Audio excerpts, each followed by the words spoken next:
I'm Gary Turton. I'm a franchisor for Jim's Mowing for New Zealand North, 18 years. Before that I had my own software company.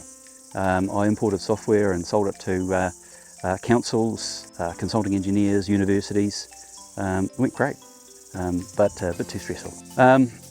Well, I decided I needed a lifestyle change and to do something where I could be a bit more physical, where I could be helping people more, and I found I loved training and teaching people stuff. And through software, I was teaching them software stuff, and it just rolled from there. I saw an ad in the paper, and it was for the area I lived in, and I thought this is pretty good. And then I made a few phone calls and made an offer, which was pretty cool. But then Jim said no. He said, "We've got to check out that you're good enough."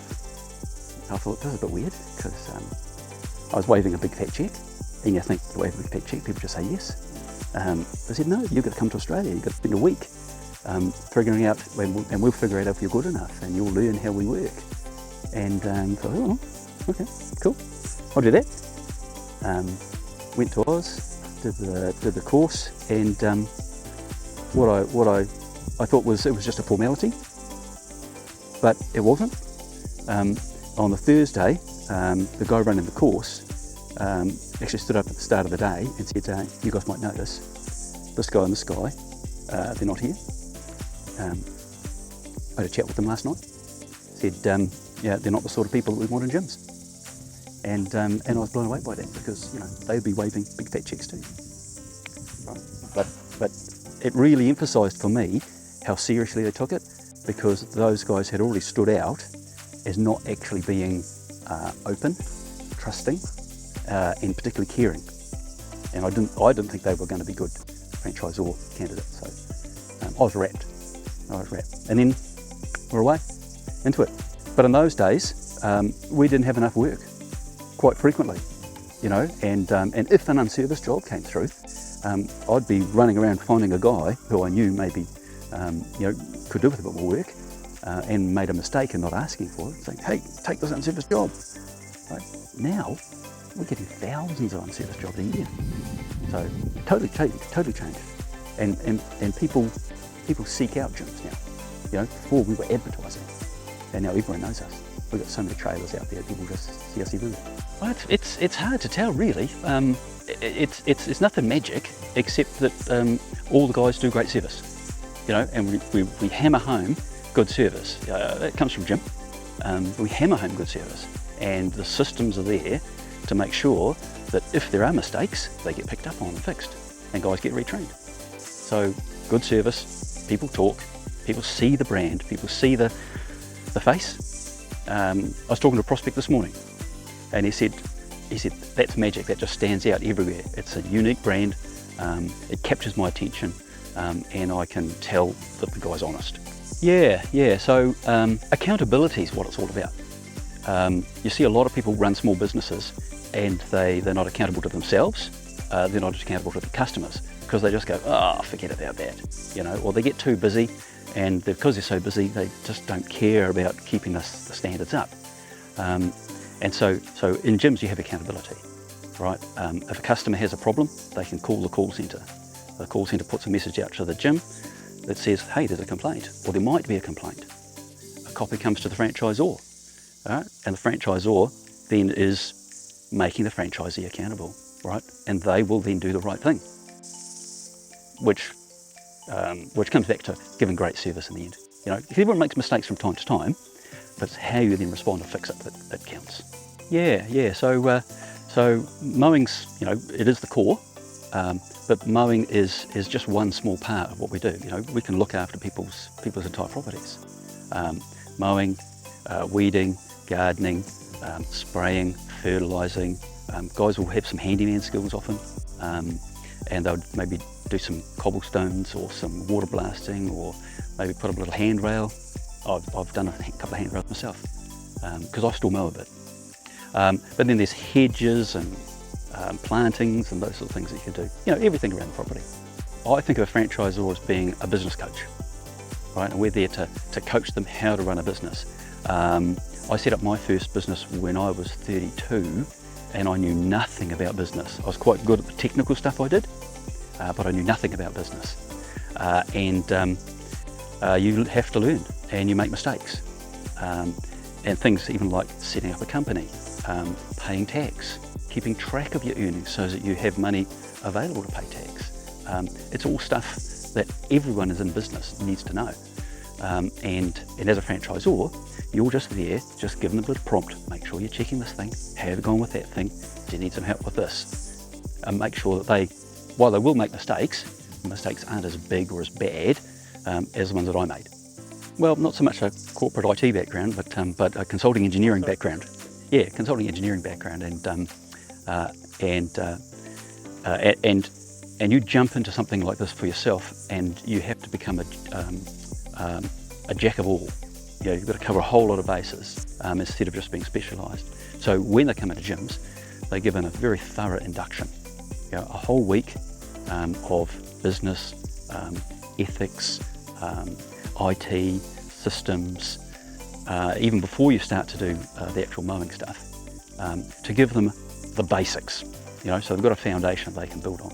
And then we also teach them about the mowing stuff itself, right? Trailers, gear maintenance, grasses, you know, all that sort of stuff, sprayers. And after they've been on that formal course, then they come to the franchisor and they spend some time with the franchisor with some more training, right? Specific stuff for the area they're in, because here in Auckland, right, the grass is different to other places in New Zealand, right? A lot of kikuya. There's a particular type of mowing technique for mowing kikuya, right? A particular type of gear that you need. So we teach them about that stuff. And then we're there holding their hand isn't the right word, but we're there beside them as they take their steps into running their business. Regular calls, regular visits. And in my case, about 2 to 3 months after they've started, I visit them and do what I call advanced mowing tips, because no one's ready for the really fine detail stuff when they're brand new. And then once they've got the basics under control, meet up with them, look at how they're mowing, look at how they're doing their business, and maybe there's some things that we can help them with. There always is. Oh yeah, there's just oodles of work. Every franchisee that's doing the right thing gets overloaded, and they have to start learning how to say no. Right, and that's part of what we coach as well, is how to say no without annoying people, how to say no in a constructive way, so that people still think you're a nice guy. Oodles and oodles of opportunity. Just in my own team with 30 guys, we're turning away each year just over 1,000 new jobs. That means I could put on 4 or 5 new guys tomorrow, and we'd still have oodles of work. So what they get is well, really it's this. This is powerful. This means that you can probably charge nearly twice as much as what the independents do. That's what I've found. That has a huge amount of value. Around that also, you've got a team who support, encourage, pass on tips, swap jobs. The team lifts each other. The idea being that we all get better together, right? Because we're helping each other. We're not in each other's pockets, but we are working as a team. We get some discounts, but really it's about getting that brand and that system that works. That system works, that system gives great customer service, and with great customer service comes the ability to charge a premium. And we're a premium brand, we're a premium product, we're the top of the market, right? And even though we're top of the market and we're charging high prices, we still have more work that we can cope with. I was talking to one of my customers the other day, because I still mow it, and he said, "Oh, how's it going?" I said, "Oh, we just got so much work." You know, the first thing he said, "It's because you're too cheap." I said, "Mate, okay, right, we'll have to pull our price up again." You know, we don't know where the limit is on the price that we can charge, because people still want us. So mowing the lawn is just one part of service, and to be blunt, quite a small part of it, right?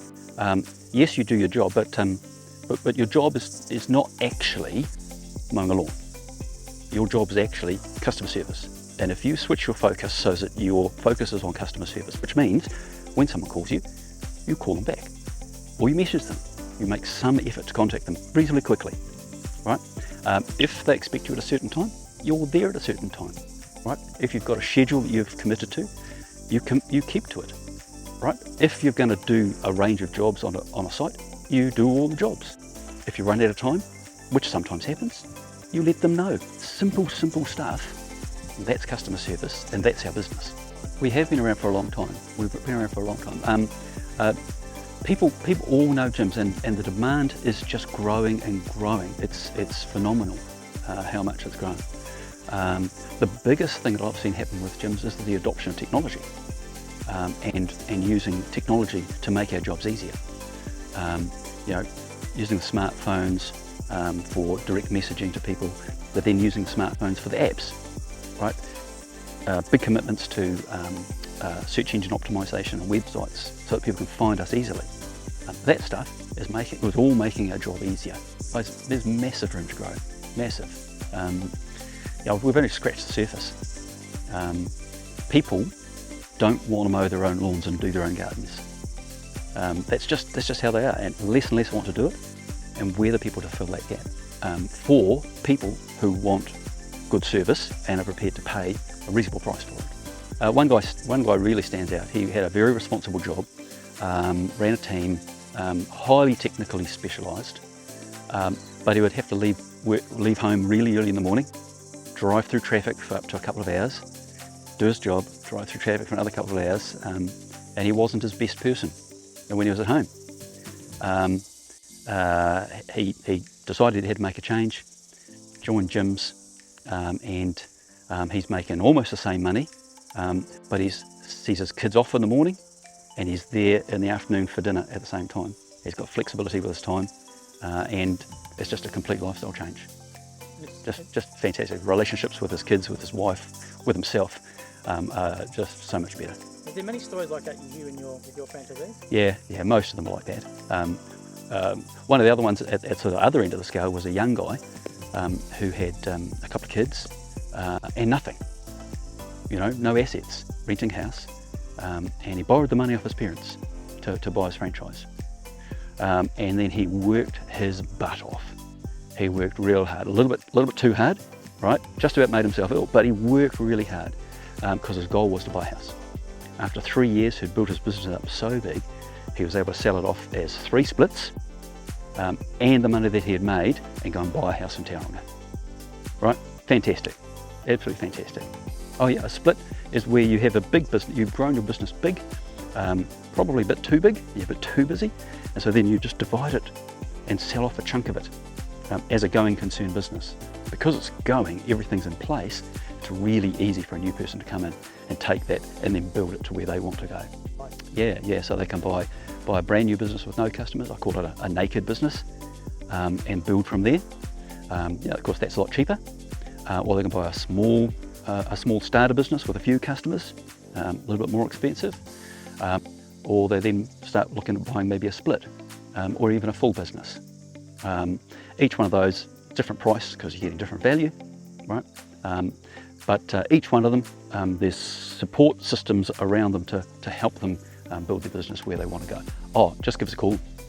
Give us a call, give your number to the people at the call centre, or fill in the form, and then the franchisor, me, will give you a quick call just to say g'day and get to know you a wee bit. Ask you a few questions, because it's a very important decision you make, and we got to see that we fit.